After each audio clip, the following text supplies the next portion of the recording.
If Newsom wants to take on this fight, I'm in. Let's f***ing go. The best campaigns find one piece of viral footage and they hammer it. Welcome to Political Experts React, where we break down political ads and media, explain what the people behind them are trying to accomplish, and decide whether or not they did a good job. I'm Dan Pfeiffer, former communications director for Barack Obama, and joining me today is Brian Tyler Cohen, a progressive political commentator and host of the podcast No Lie with Brian Tyler Cohen. Brian Tyler Cohen, welcome to Political Experts React.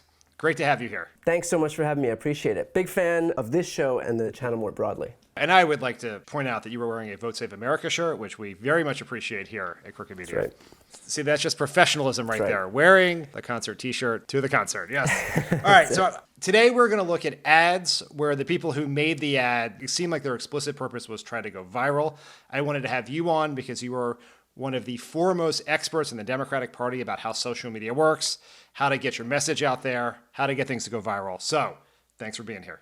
Appreciate it. Looking forward to it. Let's do it. All right. The first ad we're going to watch is from California Governor Gavin Newsom, who is running an ad not in California, but in Florida. It's Independence Day, so let's talk about what's going on in America. Freedom, it's under attack in your state. Your Republican leaders, they're banning books, making it harder to vote, restricting speech in classrooms, even criminalizing women and doctors. I urge all of you living in Florida to join the fight, or join us in California, where we still believe in freedom. Freedom of speech, freedom to choose, freedom from hate, and the freedom to love. Don't let them take your freedom. Paid for by Newsom for California Governor 2022. I want to ask you a two-part question about this ad. First, what do you think about the ad itself? And then what do you think about the message in the ad? First of all, I love this because it does accomplish two things. The first is that irrespective of the ad, Newsom is fighting. And we so desperately need fighters. So if Newsom wants to push back and take on this fight and not immediately defer to compromise and bipartisanship, I'm in. Let's fucking go. As for the ad itself, he hits the nail on the head in terms of freedom being under attack. And he uses that word purposefully because you've noticed that Republicans love to co-opt the ideas that they're simultaneously attacking. And so they'll crow about freedom on a daily basis, all while stripping people of their freedom to read certain books, stripping people of their freedom to cast ballots, stripping people of their freedom to marry who they want. I think it's smart for Gavin Newsom to just say it. Taking this message, running it on an ad in Florida, taking on explicitly Ron DeSantis, who is the putative leading non-Trump candidate to be the Republican nominee, is smart.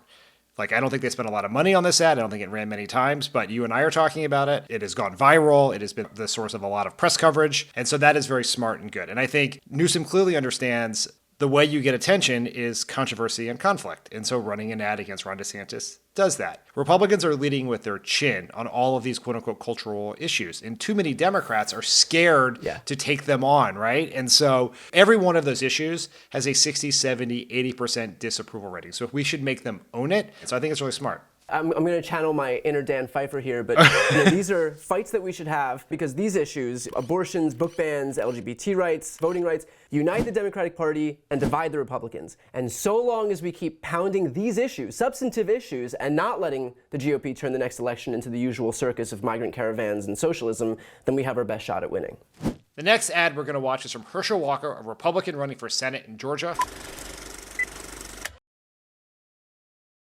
Let me tell you guys something. Every time I go out to speak, everybody want a sound bite. I'm going to give you a sound bite really quick. I'm sick and tired of people putting this country down. They want to ask me why I'm running. Let's be real. I'm sick and tired. You look at the economy, you look at the gas prices. You can't buy a grocery now. It's time for us to wake up. It's time for me to get out and fight. Because I'm going to tell you, I love to win. I said, put me in the game, coach. I'm ready to play. If you ever seen me play, I can play. Have you ever seen me fight, I can fight. No matter how hard they come, how hard I can fight. I'm sick and tired of this. Tell your friends to get out and vote. I'm not here to be a politician. I'm here to be a warrior. Protect this country, protect our citizens, and protect our kids. No weapon formed against me shall ever prosper. Boom! That's it, baby! All right, I'm very interested to hear what you think about this ad, because I have a very, what I think is counterintuitive take, so I want to see what you think. Herschel Walker's campaign message of boom is exactly the number of syllables that are appropriate for Herschel Walker.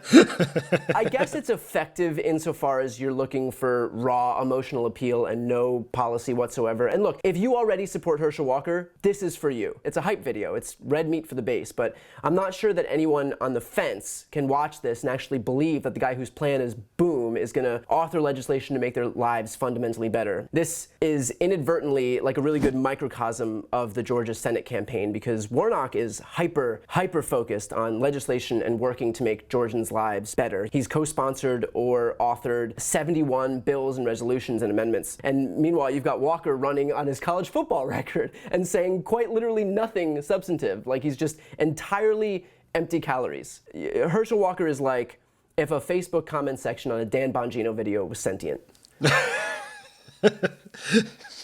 I think that sounds exactly right, yes.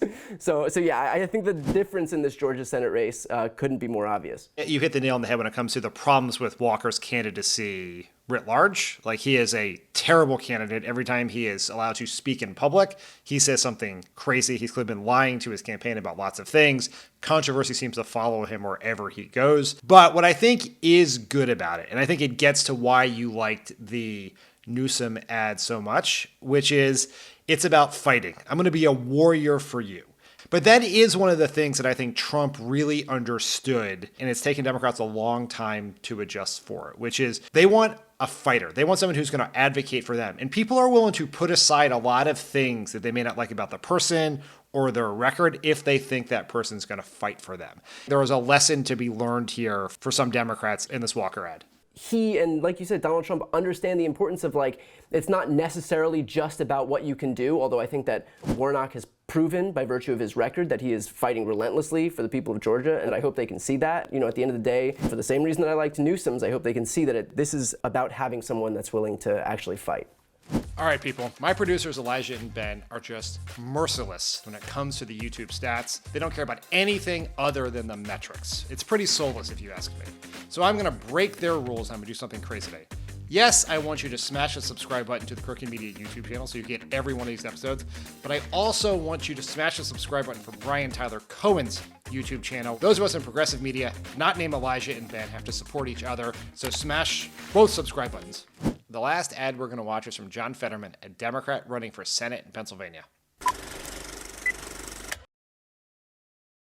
This is John Fetterman. It's a fundamental choice that we have here. I only got involved in politics to make my town, then Pennsylvania, a better, safer place. He just moved here to run for office.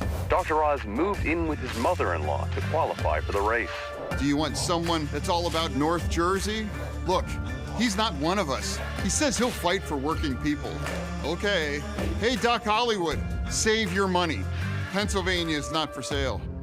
I'm John Fetterman, and I approve this message. All right, what do you think about this ad? I should feel attacked here because this ad takes aim at the two places that I've lived in, both New Jersey and Los Angeles. And he Yes. attacks us for living in New Jersey, and attacks him as Dr. Hollywood. But my ego aside, I think this ad is really strong because it does two things. It not only exposes Oz as a fraud, but it plays to Fetterman's biggest strength as being just a real, authentic dude. Like, Fetterman is the anti-Oz, and I think the more he can highlight that, the better off he'll be. Oz wears suits, Fetterman wears gym shorts and hoodies. Just by the optics presented in this ad, is it going to be the multimillionaire over in Bergen County, New Jersey, or is it going to be the guy whose only priority was rescuing, a small steel town in western Pennsylvania? I think this ad makes it pretty clear who's in it for power for himself and who's in it to represent the people of Pennsylvania. Yeah, I fucking love John Fetterman. I don't know whether he's going to win, but his campaign is great. Follow him on Instagram, follow him on Twitter, watch local Pennsylvania news, watch his ads. He has a message about himself, and he has a message about his opponent. And what is really smart and good about it is the best positive message for yourself is an implicit criticism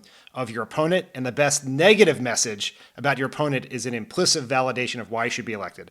The other thing that I sort of love about it is by the time this campaign is over, every single Pennsylvanian is going to see that video footage of Dr. Oz kissing his Hollywood star 10 gazillion times. And the best campaigns find one piece of very noticeable viral footage and they hammer it. This is a less compelling example, but in 2008, we had a video of John McCain hugging George W. Bush, which went right to the core of Obama's message that McCain was a continuation of the Bush policies you hated.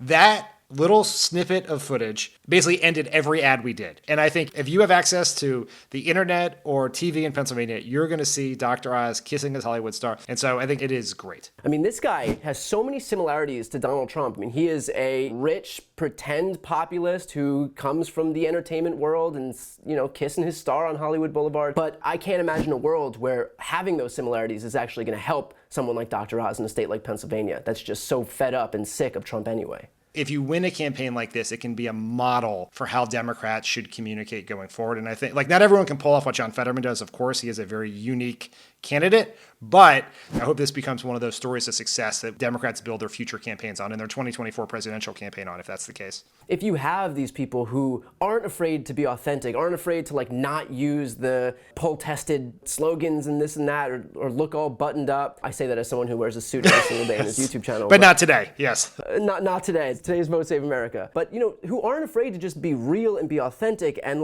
not be afraid to just say what you have to say. You know, and this goes back to the Newsom thing too. Just like come out and fight and be real and go to the mat. I think that that's everything that Fetterman is, and I think that's everything that the Democratic Party needs to have and that the people of the Democratic Party want to see. Brian Tyler Cohen, thank you for joining us here on Political Experts React. We hope to have you on again soon. Of course. Thanks so much for having me. Thanks for watching these ads and videos with us. If you have anything you'd like us to break down, please let us know in the comments. See you all next time.